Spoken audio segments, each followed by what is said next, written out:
Wuthering Heights, Chapter 9. He entered, vociferating oaths dreadful to hear, and caught me in the act of stowing his son away in the kitchen cupboard. Hareton was impressed with the wholesome terror of encountering either his wild beast's fondness or his madman's rage. For in one he ran a chance of being squeezed and kissed to death, and the other of being flung into the fire or dashed against the wall. And the poor thing remained perfectly quiet whenever I chose to put him. "There, I've found it out at last," cried Hindley, pulling me back by the skin of my neck like a dog.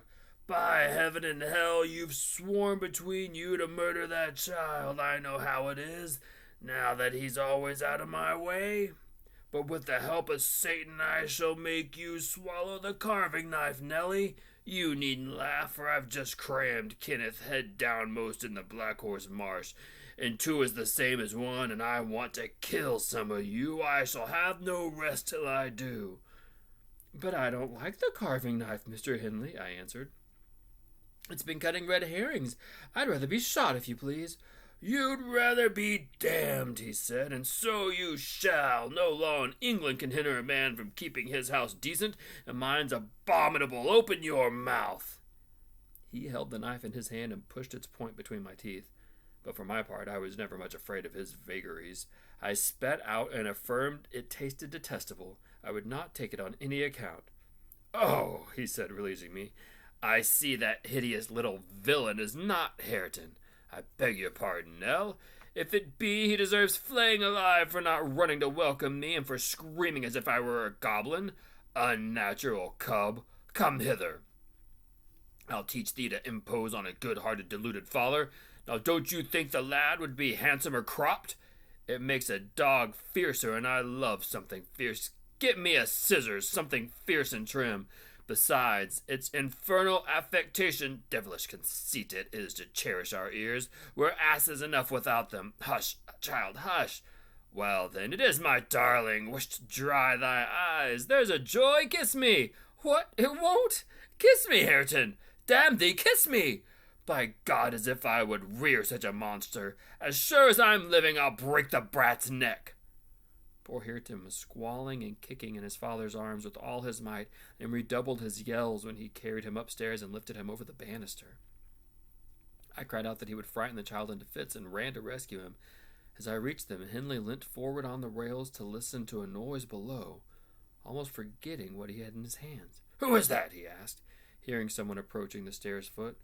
I leant forward also, for the purpose of signing to Heathcliff, whose step I recognized not to come further, and at the instant when my eye quitted Hareton, he gave a sudden spring, delivered himself from the careless grasp that held him, and fell.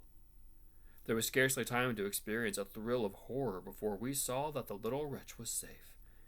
Heathcliff arrived underneath just at the critical moment. By a natural impulse, he arrested his descent, and setting him on his feet, looked up to discover the author of the accident. A miser who has parted with a lucky lottery ticket for 5 shillings and finds next day he has lost in the bargain 5,000 pounds could not show a blanker countenance than he did on beholding the figure of Mr. Earnshaw above. It expressed, plainer than words could do, the intensest anguish at having made himself the instrument of thwarting his own revenge. Had it been dark, I dare say he would have tried to remedy the mistake by smashing Hareton's skull on the steps. But he witnessed his salvation, and I was presently below with my precious charge pressed to my heart. Hindley descended more leisurely, sobered and abashed. "It is your fault, Ellen," he said. "You should have kept him out of my sight. You should have taken him from me. Is he injured anywhere?" "Injured?" I cried angrily. "If he's not killed, he'll be an idiot. Oh, I wonder his mother does not rise from her grave to see how you've used him. You're worse than a heathen, treating your own flesh and blood in that manner." He attempted to touch the child, who, on finding himself with me, sobbed off his terror directly. At the first finger his father laid on him, however, he shrieked again louder than before, and struggled as if he would go into convulsions. "You shall not meddle with him," I continued. "He hates you. They all hate you, that's the truth. A happy family you have, and a pretty state you've come to." "I shall come to a prettier yet, Nellie," laughed the misguided man, recovering his hardness. "At present convey yourself and him away, and hark you, Heathcliff, Clear you too, quite from my reach and hearing. I wouldn't murder you tonight unless perhaps I set the house on fire, but that's as my fancy goes. While saying this, he took a pint bottle of brandy from the dresser and poured some into a tumbler. Nay, don't, I entreated. Mr. Hindley, do take warning. Have mercy on this unfortunate boy if you care nothing for yourself. Anyone will do better for him than I shall, he answered. Have mercy on your own soul, I said, endeavoring to snatch the glass from his hand. No, on the contrary, I shall have great pleasure in sending it to perdition to punish its maker, exclaimed the blasphemer. Here's to its hearty damnation. He drank the spirits and impatiently bade us go, terminating his command with a sequel of horrid imprecations too bad to repeat or remember. It is a pity he cannot kill himself with drink, observed Heathcliff, muttering an echo of curses back when the door was shut. He's doing his very utmost, but his constitution defies it. Mr. Kenneth says he would wager his mare that he'll outlive any man on this side of Gimmerton and go to the grave a hoary sinner unless some happy chance out of common course befall him. I went to the kitchen and sat down to lull my little lamb to sleep. Heathcliff, as I thought, walked through to the barn. It turned out afterwards that he only got as far as the other side of the settle when he flung himself on a bench by the wall, removed from the fire, and remained silent. I was rocking Hareton on my knee and humming a song that began, It was far in the night, and the bairnies grat, the mither beneath the mools heard that, when Miss Cathy, who had listened to the hubbub from her room, put her head in and whispered, Are you alone, Nellie? Yes, miss, I replied. She entered and approached the hearth. I, supposing she was going to say something, looked up. The expression on her face seemed disturbed and anxious. Her lips were half asunder, as if she meant to speak, and she drew a breath, but it escaped in a sigh instead of a sentence. I resumed my song, not having forgotten her recent behavior. Where's Heathcliff? She said, interrupting me. About his work in the stable, was my answer. He did not contradict me. Perhaps he had fallen into a doze. There followed another long pause, during which I perceived a drop or two trickle from Catherine's cheek to the flags. Is she sorry for her shameful conduct? I asked myself. That will be a novelty, but she may come to the point as she will. I shan't help her. No, she felt small trouble regarding any subject, saving her own concerns. Oh dear, she cried at last. I'm very unhappy. A pity, I observed.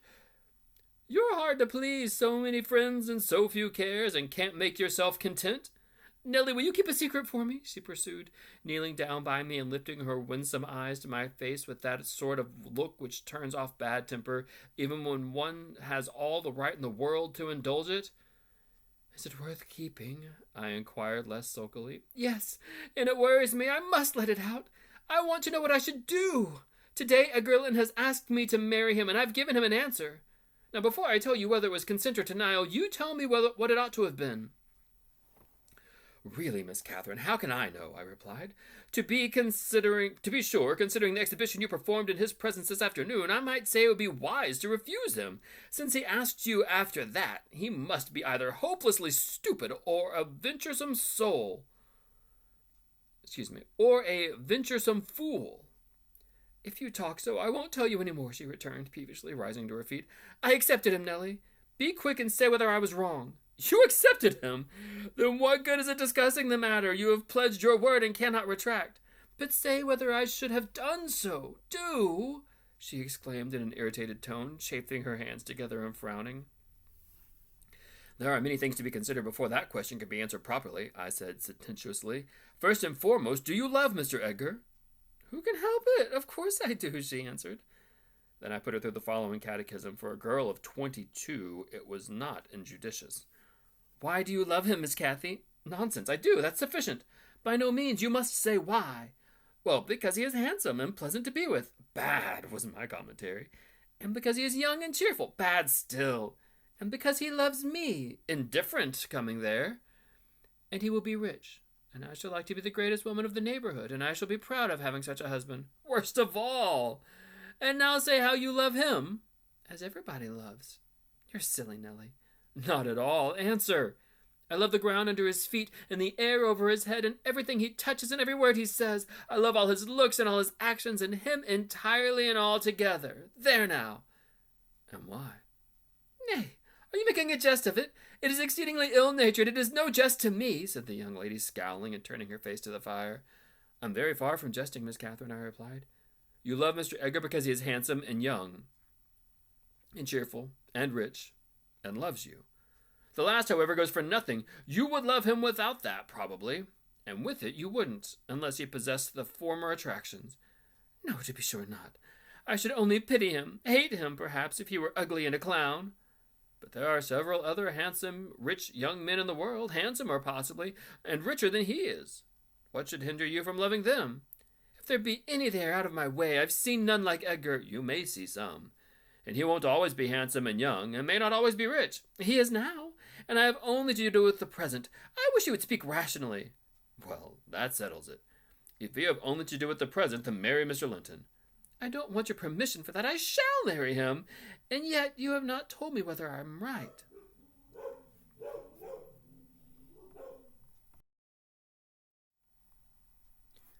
Perfectly right, if people be right to marry only for the present. And now let us hear that what you are unhappy about. Your brother will be pleased. The old lady and gentleman will not object, I think. You will escape from a disorderly, comfortless home into a wealthy, respectable one. And you love Edgar, and Edgar loves you. All seems smooth and easy. Where is the obstacle? Here, and here, replied Catherine, striking one hand to her forehead and the other to her breast. In whichever place the soul lives. In my soul and in my heart. I'm convinced I'm wrong. That's very strange. I cannot make it out. It's my secret.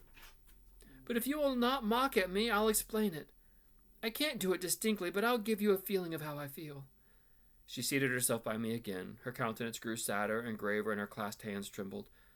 Nellie, do you ever dream queer dreams? She said, suddenly, after some minutes' reflection. Yes, now and then, I answered. And so do I. I've dreamt in my life dreams that have stayed with me ever after and changed my ideas. They've gone through and through me, like wine through water, and altered the color of my mind. And this is one. I'm going to tell it, but take care not to smile at any part of it. Oh, don't, Miss Catherine, I cried. We're dismal enough without conjuring up ghosts and visions to perplex us. Come, be merry and like yourself. Look at little Hareton, he's dreaming nothing dreary. How sweetly he smiles in his sleep. Yes, and how sweetly his father curses his solitude. You remember him, I dare say, when he was just such another as that chubby thing, nearly as young and innocent. However, Nellie, I shall oblige you to listen. It's not long, and I've no power to be merry tonight. I won't hear it, I repeated hastily.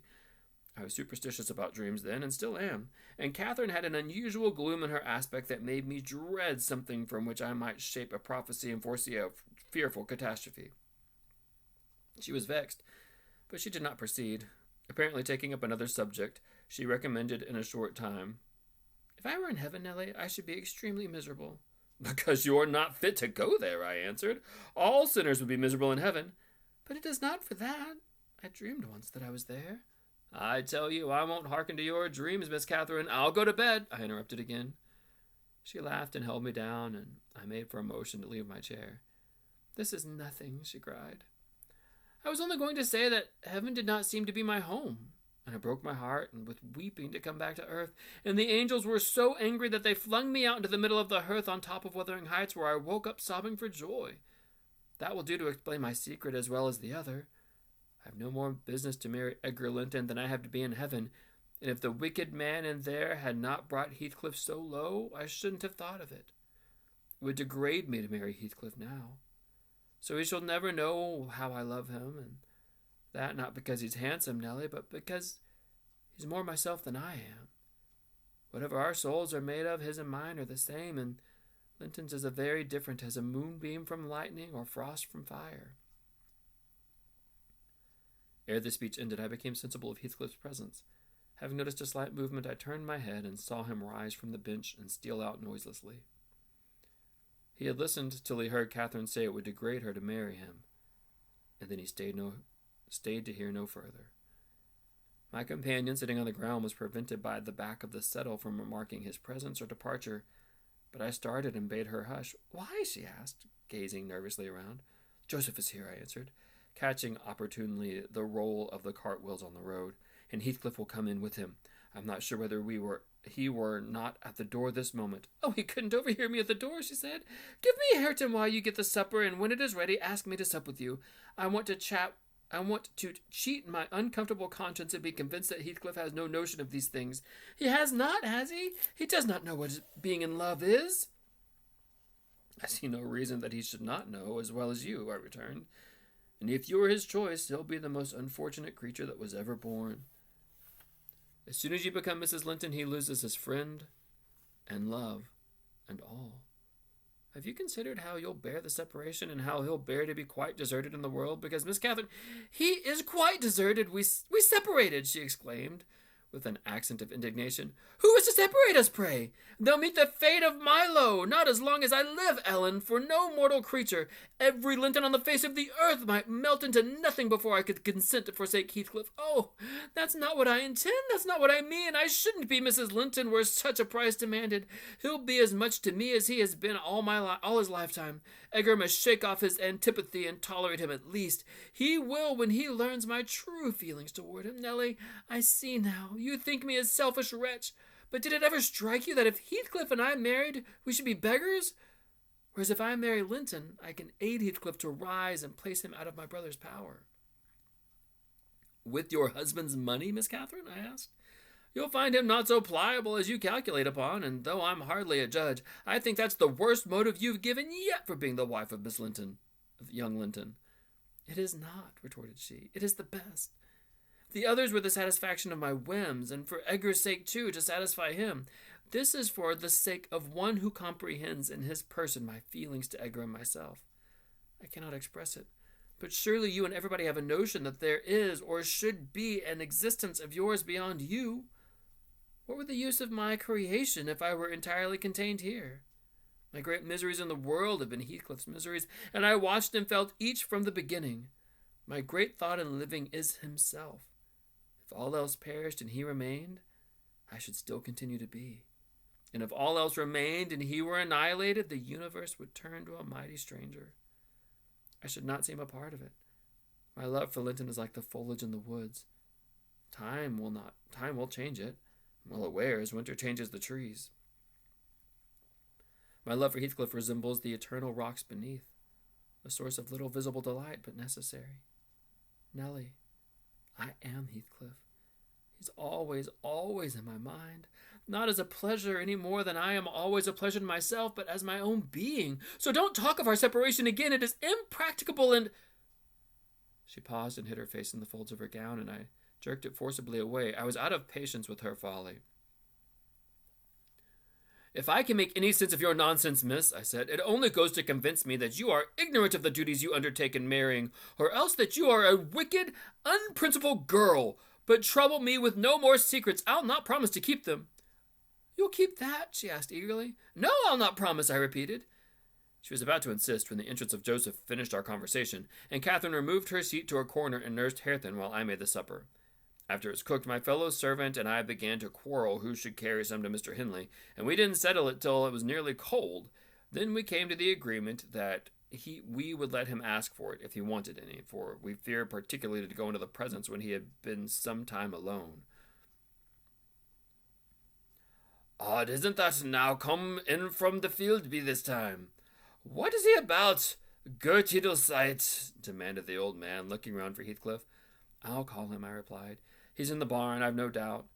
I went and called, but got no answer. On returning, I whispered to Catherine that he had heard a good part of what she had said, I was sure, and told how I saw him quit the kitchen just as she complained of her brother's conduct regarding him. She jumped up in a fine fright, flung Hareton onto the settle, and ran to seek for her friend herself, not taking leisure to consider why she was so flurried or how her talk would have affected him.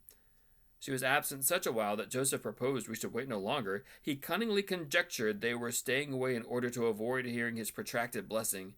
They were ill enough for only off manners, he affirmed, and on their behalf he added that night a special prayer to the usual quarter of an hour supplication before meat, and would have tacked another to the end of the grace had not his young mistress broken in upon him with a hurried command that he must run down the road and, wherever Heathcliff had rambled, find and make him re-enter directly.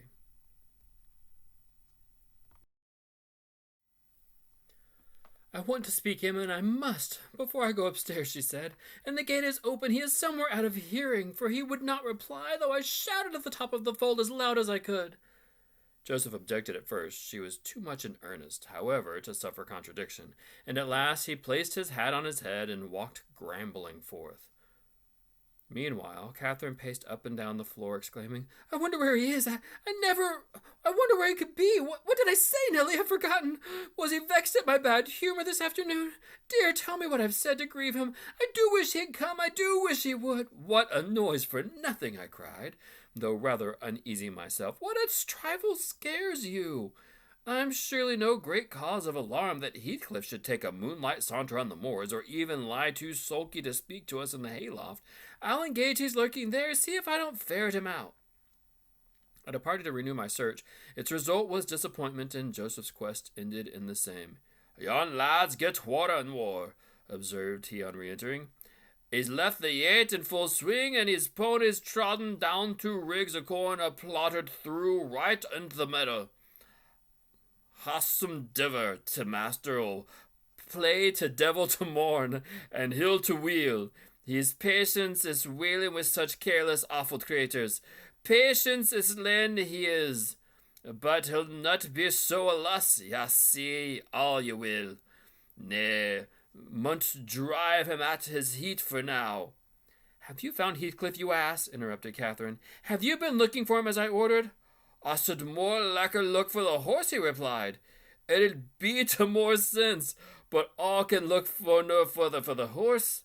Nor man a git neat like this, as bleak tis chimbley, and Heathcliff's known chap to come out my whistle. Happen he'll be less hard on hearing with ye." It was a very dark evening for summer. The clouds appeared inclined to thunder, and I said we had better all sit down. The approaching rain would be certain to bring him home without much further trouble. However, Catherine would not be persuaded to tranquillity. She kept wandering to and fro from the gate to the door in a state of agitation which permitted no repose, and at length took up a permanent position on one side of the wall near the road, where the heedless of my expostulations and the growling thunder and the great drops that began to plash around her, she remained calling at intervals, and then listening, and then crying outright. She beat Hareton or any child at a good passionate fit of crying. About midnight, while we sat up, the storm came rattling over the heights in full fury. There was a violent wind as well as thunder, and either one of the others split a tree off at the corner of the building. A huge bough fell across the roof and knocked down a portion of the east chimney stack, sending a clatter of stones and soot into the kitchen fire. We thought a bolt had fallen in the middle of us, and Joseph swung onto his knees, beseeching the Lord to remember the patriarchs Noah and Lot, and as in former times spare the righteous, though he smote the ungodly. I felt some sentiment that it must be a judgment on us also. The Jonah in my mind was Mr. Earnshaw, and I shook the handle of his den that I might ascertain if he were yet living. He replied audibly enough in a fashion which made my companion vociferate more clamorously than before, that a wide distinction might be drawn between saints like himself and sinners like his master. But the uproar passed away in 20 minutes, leaving us all unharmed, excepting Cathy, who got thoroughly drenched for her obstinacy in refusing to take shelter and standing bonnetless and shawlless to catch as much water as she could with her hair and clothes. She came in and lay down on the settle, all soaked as she was, turning her face to the back and putting her hands before it. "Well, miss," I exclaimed, touching her shoulder, "you are not bent on getting your death, are you? Do you know what o'clock it is? 12:30. Come to bed. There's no use waiting longer on that foolish boy. He'll be gone to Gimmerton, and he'll stay there now. He guesses we shouldn't wake for him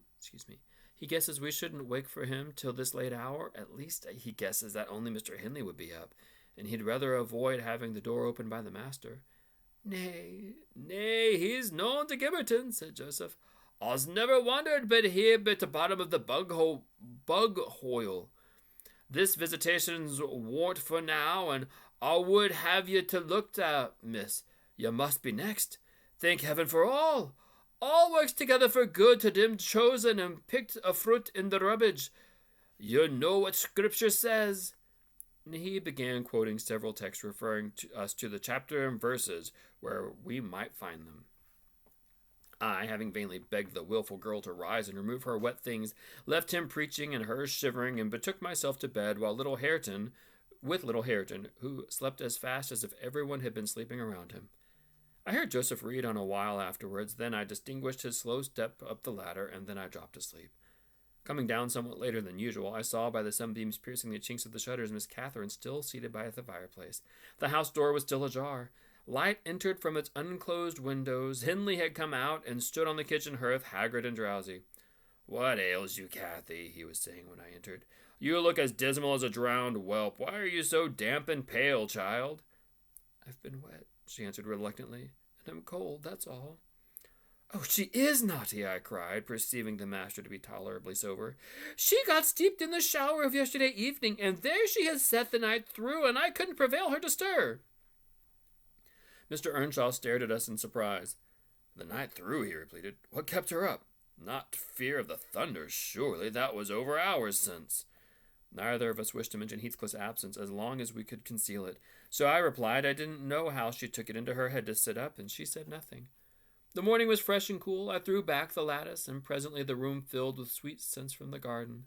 But Catherine called peevishly to me, "Ellen, shut the window. I'm starving." And her teeth chattered as she shrunk closer to the almost extinguished embers. "She's ill," said Hindley, taking her wrist. "I suppose that's the reason she won't go to bed. Damn it, I don't want to be troubled with more sickness here. What took you into the rain?" "Running after t' lad, as usual," croaked Joseph, catching an opportunity from hesitation to thrust in his evil tongue. "If I were your master, I'd just slam the boards in the faces, all of 'em, gentle and simple. Never a day at you're off, but y'all cat unlatin but yon cat a Linton comes sneaking hither, and Miss Nelly Shoes, a fine lass, Shoes sits watching ye in the kitchen, and yas at the door, and he's at the other, and there where grand lady goes a-courting her whore side. It's bonny behaviour looking among the field after 12 at night with the fall-flacem devil of a gypsy Heathcliff. They think I'm blind, but I'm noan nowt git sort.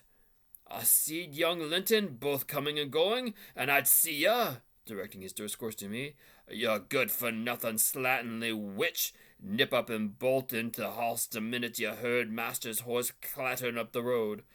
"Silence, eavesdropper!" cried Catherine. "None of your insolence before me. Edgar Linton came yesterday by chance, Hindley, and it was I who told him to be off, because I knew you would not like to have met him as you were." "You lie, Cathy, no doubt," answered her brother, "and you are a confounded simpleton. You never mind Linton at present. Tell me, were you not with Heathcliff last night? Speak the truth now. You need not be afraid of harming him, though I hate him as much as ever. He did me a good turn a short time since that will make my conscience tender of breaking his neck. To prevent it, I shall send him about his business this very morning, and after he's gone I'd advise you to look sharp. I shall only have the more humour for you." "I never saw Heathcliff last night," answered Catherine, beginning to sob bitterly. "And if you do turn him out of doors, I'll go with him. But perhaps you'll never have an opportunity. Perhaps he's gone." Here she burst into uncontrollable grief, and the remainder of her words were inarticulate. Hindley vanished on her a torrent of scornful abuse, and bade her get to her room immediately, or she shouldn't be crying for nothing. I obliged her to obey, and I shall never forget what a scene she acted when she reached her chamber. It terrified me. I thought she was going mad, and I begged Joseph to run for the doctor. It proved the commencement of delirium. Mr. Kenneth, as soon as he saw her, pronounced her dangerously ill. She had a fever. He bled her, and he told me to let her live on whey and water gruel, and take care she did not throw herself downstairs or out the window. And then he left, for he had enough to do with the parish, where 2 or 3 miles from the ordinary distance between cottage and cottage. Though I cannot say that I made a gentle nurse, and Joseph and the master were no better, and though our patient was as wearisome and headstrong as a patient could be, she weathered it through. Old Mrs. Linton paid us several visits, to be sure, and set things to rights, and scolded and ordered us all, and when Catherine was convalescent she insisted on conveying her to Thrushcross Grange, for which deliverance we were very grateful. But the poor dame had reason to repent of her kindness. She and her husband both took the fever and died within a few days of each other.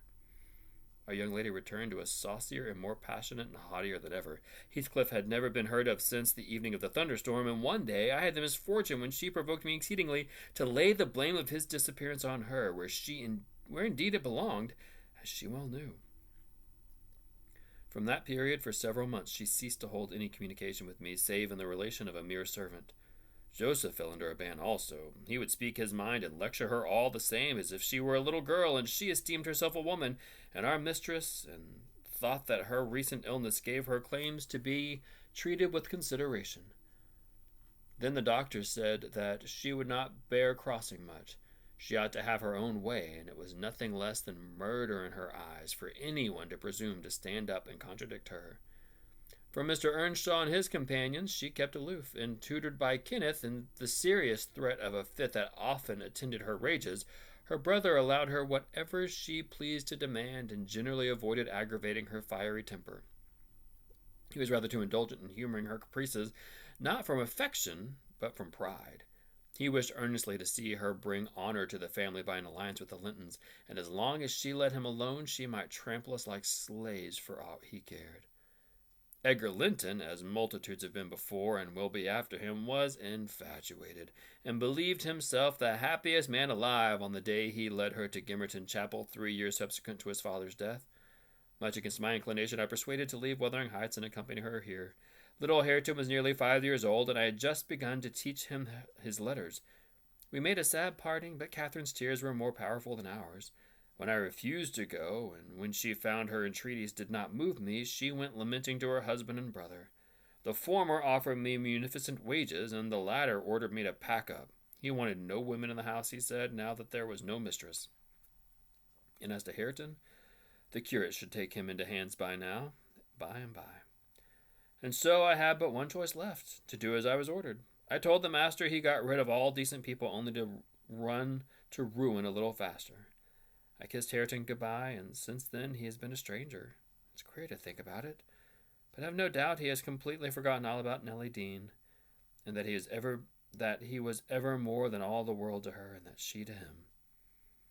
At this point of the housekeeper's story, she chanced to glance towards the timepiece over the chimney, and was in amazement on seeing the minute hand measure 1:30. She would not hear of staying a second longer. In truth, I felt rather disposed to defer the sequel of her narrative myself.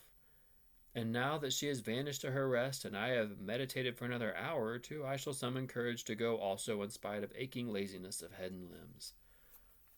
I mean, that's the end of chapter 9. Each chapter just gets better and better. Darker and darker, stranger and stranger, more and more twisted. Man. Definitely got to put a trigger warning on this one for the abuse that Hareton rains down, the alcoholism. So at the beginning of this chapter, Hindley, not Hareton.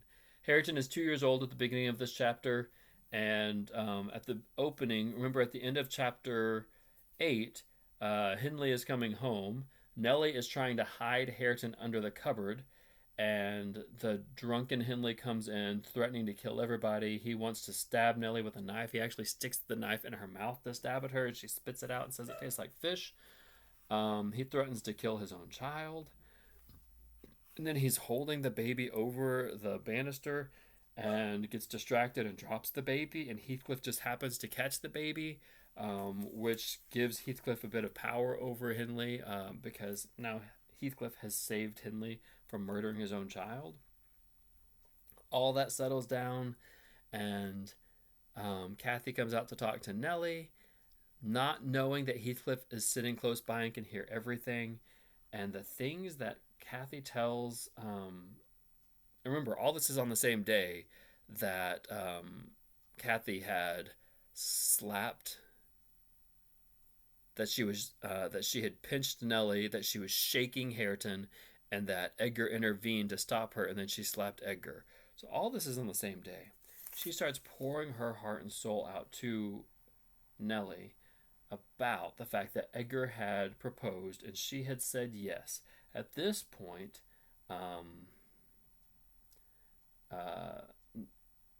Nellie is 22, and she starts questioning Kathy if she loves Edgar. And Catherine says that she gives all these ridiculous, superficial reasons for love, but ultimately it's because she wants his money. And she wants to be the wealthiest woman in the community, and she wants people to be envious of her, basically. But she says she feels like she made the wrong decision because of here and because of here. She's convinced that she's wrong. Um, she goes on to say that it would degrade her to marry Heathcliff, so he shall never know how I love him. And at that moment, it would degrade me to marry Heathcliff. He got up and left and didn't hear the second half of the sentence. So he shall never know how much I love him. He is more myself than I am. Whatever our souls are made of, his and mine are the same. God, these are some of those romantic lines in all of literature. She goes on to say, if I marry Linton, I can aid Heathcliff to rise and place him out of my brother's power. So one of her goals in marrying Edgar is to get his money so that she can help Heathcliff rise out of his current station. My great miseries in this world have been Heathcliff's miseries, and I watched and felt each from the beginning. My great thought in living is himself, and then this line, if all else perished and he remained, I should still continue to be, and if all else remained and he were annihilated, the universe would turn to a mighty stranger. Then she goes on to say, I am Heathcliff. He's always, always in my mind. So incredibly romantic, and so coming from such a dark, twisted love from two dark, twisted people. I don't know if I should just apologize or just acknowledge that I've given you something to laugh at with my terrible reading of Joseph and his Yorkshire brogue. So I hope you enjoyed that and it didn't take you out of the story. Let's see. What else? Joseph, in the morning, Joseph tells the secrets to Hindley what had happened. Kathy had set up looking for Heathcliff all night and got soaked and drenched and got sick afterwards in hysterics. The doctor shows up and bleeds her. She's so sick that everyone is ordered to just give her her way. Mrs. Linton comes and takes her to Thrushcross Grange to try to help her get better. And in doing so, Mr. and Mrs. Linton both get sick and die within a few days of each other. So, I mean, it's really quite tragic. And we fast forward 3 years, and Kathy marries Linton. And Heathcliff is still missing. And the chapter ends with a reminder that we are in a frame story as Nellie Dean tells Mr. Lockwood that it's time to go to bed. Hope you enjoyed that. If you did, I'm reading the whole novel, one chapter at a time. I've also read 1984 and Frankenstein, nearly 100 poems and quite a few short stories. Please like and subscribe and follow along as we finish Wuthering Heights.